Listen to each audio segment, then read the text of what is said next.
சரி, இப்போ இன்னைக்கு வந்து அவங்க மாநாடு முருகன் மாநாடு நடத்தணுங்கிறது அவசியம் அவங்களுக்கு என்ன வந்தது? அதாவது அவனுடைய மதமே பார்ப்பனிய மேலாண்மை, இந்து மேலாண்மை என்பது பார்ப்பனிய மேலாண்மை, சமஸ்கிருதத்தின் மேலாண்மை. இதை வடநாடு போற்றுகிறது. அது தமிழ்நாட்டு பார்ப்பனர்களுக்கும் வசதியானது தான். இங்கே உள்ள இந்த கட்சி அது அவர்களுக்காக உள்ள கட்சி தான். பார்ப்பனிய மேலாண்மையை ஏற்றுக்கொண்ட கட்சி தான் சங்கிகள் கட்சி ஆர்எஸ்எஸ்.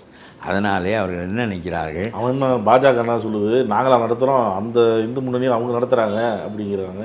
அது வேறு நம்முடைய ஆட்களையும் அதில் சேர்க்கிறார்கள். இப்பொழுது முன்பெல்லாம் சேர்க்க முடியாது. நீ இந்து இல்லை என்று சொல், தமிழன் இந்து இல்லை என்று சொல்.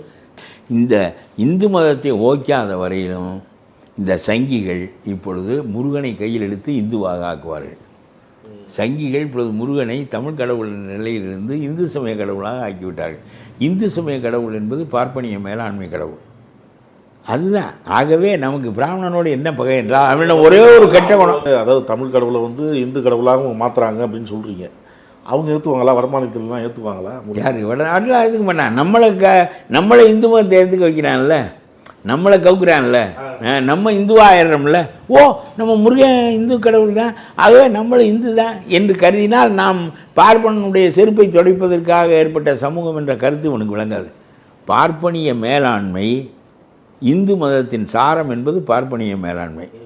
அதை ஒழிக்க வேண்டும் என்றால் அப்புறம் இந்து என்று நீ ஒப்புக்கொண்டால் அதை ஒழிக்க முடியாது.